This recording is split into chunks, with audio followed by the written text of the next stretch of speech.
YCP అధినేత AP CM Jaganmohan Reddy ఉభయ గోదావరి జిల్లాలో 4 రోజుల పాటు సిద్ధం బస్సు యాత్ర చేపట్టనున్నారు. బస్సు యాత్రకు సంబంధించిన సమీక్ష సమావేశంలో రాజ్యసభ సభ్యుడు పిల్లి సుభాష్ చంద్రబోస్, మంత్రి విశ్వరూప్, వైసీపీ ఎంపీ అభ్యర్థి రాపాక వరప్రసాద్, వైసీపీ జిల్లా అధ్యక్షులు పొన్నాడ సతీష్, విప్పర్తి వేణుగోపాల్, కుడిపూడి సూర్యనారాయణతో పాటు పలువురు పాల్గొన్నారు. రేపు పశ్చిమ గోదావరి జిల్లా భీమవరంలో, ఎల్లుండి రాజమండ్రిలో, 18న రావులపాలెంలో సిద్ధం బహిరంగ సభలు నిర్వహించనున్నట్లు విశ్వరూప్ తెలిపారు.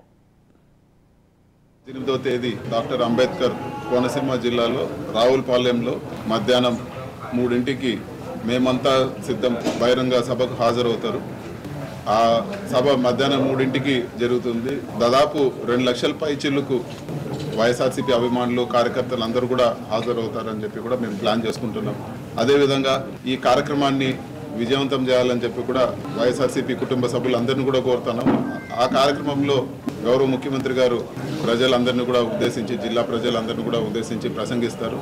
అదేవిధంగా అభ్యర్థులందరినీ కూడా స్వయంగా ఆయనే వేదిక పైన పరిచయం చేస్తారని చెప్పి కూడా తెలియజేస్తున్నాను. మరొకసారి మా భారీ కార్యక్రమాన్ని విజయవంతం చేయాలని చెప్పి కూడా మేము మనస్ఫూర్తిగా అందరినీ కూడా కోరుకుంటున్నాం.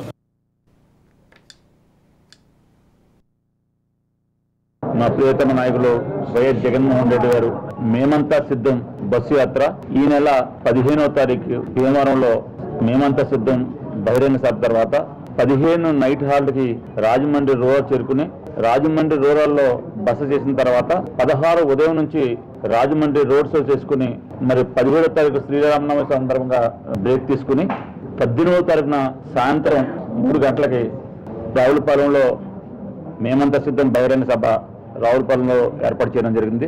18 తర్వాత ఇక్కడ నుంచి గౌరవ ముఖ్యమంత్రి జగన్మోహన్ రెడ్డి గారు కాకినాడ తరలి వెళ్తారు. ఇది ఇప్పటిదాకా ఉన్నటువంటి ప్రోగ్రాం. ఈ ప్రోగ్రాంకి కార్యకర్తలు, నాయకులు, అదేవిధంగా జగన్మోహన్ రెడ్డి గారి అభిమానులు ప్రతి ఒక్కరు కూడా పాల్గొనాలని మరి ఇప్పటికే మేము పార్టీ యంత్రాంగానికి మా రీజనల్ కోఆర్డినేటర్ గౌరవనీయులు పార్లమెంట్ సభ్యులు మితిన్ రెడ్డి గారు ఇప్పటికే మాకు ఆదేశాలు ఇవ్వడం జరిగింది.